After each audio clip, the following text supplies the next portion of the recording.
Bismillahirrahmanirrahim. Alhamdulillah.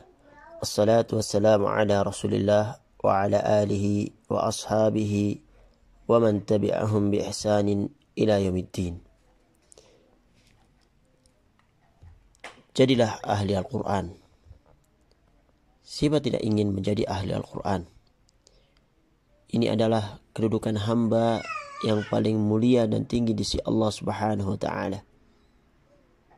Bukankah kita pernah mendengar Rasulullah sallallahu alaihi wasallam bersabda dalam hadis yang diriwayatkan oleh Anas bin Malik radhiyallahu anhu, Inna lillahi ahlina minan nas. Sesungguhnya di antara manusia ada yang menjadi ahli Allah. Qalu, para sahabat bertanya kepada Rasulullah sallallahu alaihi wasallam, "Ya Rasulullah, man hum?" Wahai Rasulullah, siapakah mereka? Qal, hum ahlul Quran, ahlullahi wa khasatuh. Rasulullah SAW menjawab, mereka adalah ahli Al-Quran. Mereka lah ahlinya Allah, orang-orang yang dekat dan dicintai oleh Allah dan diistimewakan di sisinya. Hadis ini menunjukkan kepada kita akan tingginya kedudukan dan kemuliaan orang-orang yang menjadi ahli Al-Quran. Karena mereka disebut sebagai ahli Allah. Artinya, merekalah para wali kasihnya Allah Subhanahu wa ta'ala yang sangat dekat dan istimewa di sisinya. Gelar ini merupakan bentuk pemuliaan dan pengagungan terhadap mereka. Keutamaan dan kemuliaan besar ini tentu menjadikan setiap orang yang beriman kepada Allah Subhanahu wa ta'ala dan hari akhir untuk berusaha untuk mengejar dan meraihnya.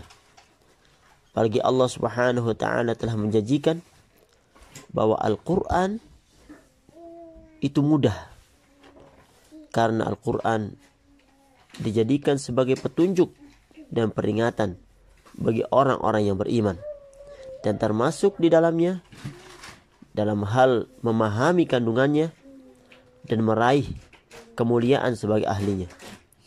Allah Subhanahu wa ta'ala berfirman di Quran surat Al-Qamar ayat 17, "Walaqad yassarnal Qur'ana lidzikri fahal min muddakir." Dan sesungguhnya telah kami mudahkan Al-Quran untuk peringatan dan pelajaran. Fahal min muddakir, maka adakah orang yang mau mengambil pelajaran? Syekh Abdurrahman As-Sa'di rahimahullah berkata, makna ayat ini, walaqad yassarnal Qur'ana lidzikri fahal min muddakir, sungguh kami telah menjadikan Al-Quran yang mulia itu mudah dalam lafadznya untuk dihafalkan dan disampaikan kepada orang lain. Juga kandungan maknanya juga mudah untuk dipahami dan dimengerti. Karena Al-Quran adalah perkataan yang paling indah lafadznya, paling benar maknanya, dan paling jelas penafsirannya. Maka setiap orang yang menghadapkan diri kepada Allah Subhanahu wa ta'ala dengan bersungguh-sungguh untuk mempelajarinya, maka Allah akan mudahkan baginya dan meringankannya untuk mencapai tujuan tersebut. Peringatan atau pelajaran yang dimaksud dalam ayat ini meliputi seluruh bentuk peringatan atau pelajaran bagi manusia, baik berupa penjelasan halal dan haram, hukum-hukum perintah dan larangan, hukum-hukum balasan dari perbuatan manusia berupa ganjaran pahala atau siksaan bagi orang yang menyelisihi perintah Al-Quran dan ajar Rasulullah sallallahu alaihi wasallam, baik berupa penasihat-nasihat dan perenungan, keyakinan-keyakinan yang bermanfaat serta berita-berita yang benar. Oleh karena itu, ilmu tentang Al-Quran, baik dalam hal menghafalnya atau memahami tafsirannya, adalah ilmu yang sangat mudah. Di sisi lain, Ia adalah ilmu yang paling tinggi kedudukannya dalam Islam secara mutlak. Inilah ilmu yang bermanfaat. Ilmu yang jika seorang hamba bersungguh-sungguh mempelajarinya, maka ia akan ditolong oleh Allah Subhanahu wa Ta'ala dengan dimudahkan di dalam memahaminya.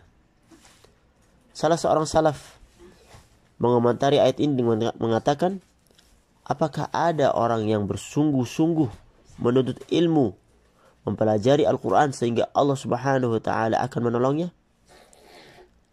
Oleh karenanya, Allah mengajak, memotivasi kita sekalian untuk menghadapkan diri dan bersungguh-sungguh mempelajari Al-Quran.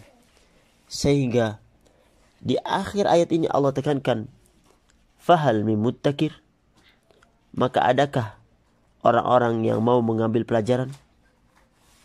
Mudah-mudahan Allah Subhanahu wa Ta'ala memudahkan kita untuk menjadi orang itu, yaitu orang yang mau mengambil pelajaran. Hada wa sallallahu ala Muhammad wa ala alihi wa sahbihi wa sallam.